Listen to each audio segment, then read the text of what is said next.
మేము అడిగినాం స్పష్టంగా 2024-25లో మీకు వచ్చినటువంటి దరఖాస్తుల గురించి ఇలాంటి చెప్తలేరు అధ్యక్ష. ఈ ఏరు నాకు తెలిసి మేము కూడా అందరం కూడా ప్రతి తెలంగాణ ప్రాంతంలో ఉన్నటువంటి అందరూ కూడా పేద మధ్యతరగతిలో ఉన్నటువంటి బడుగులు బలహీన వర్గాలతో పాటు అగ్రవర్ణాల్లో ఉన్నటువంటి పేద విద్యార్థులు దీనికి ఆన్లైన్లో దరఖాస్తు పెట్టుకున్నారు.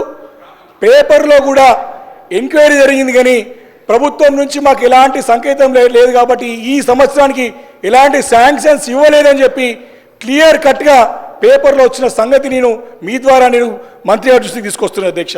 అయితే ఈ స్కీమ్ని ఉంచుతారా, కంటిన్యూ చేస్తారా లేదా అని ఎత్తేస్తారా, దీనికి స్పష్టంగా సమాధానం చెప్పాలని చెప్పి మంత్రి గారు కోరుతాను అధ్యక్ష. 1098 మంది అసలు ఎత్తివేత గురించే లేనప్పుడు ఈ క్వశ్చన్లను ఎందుకు ఉత్పన్నమైతాయి?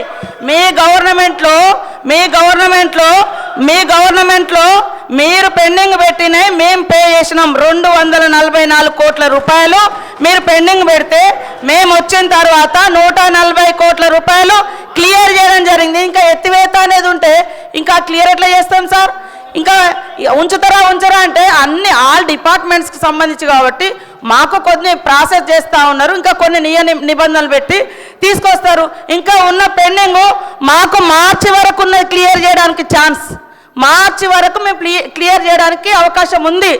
ఎత్తేస్తారా తీసేస్తారా ఈ క్వశ్చనే లేదు అసలు అక్కడ.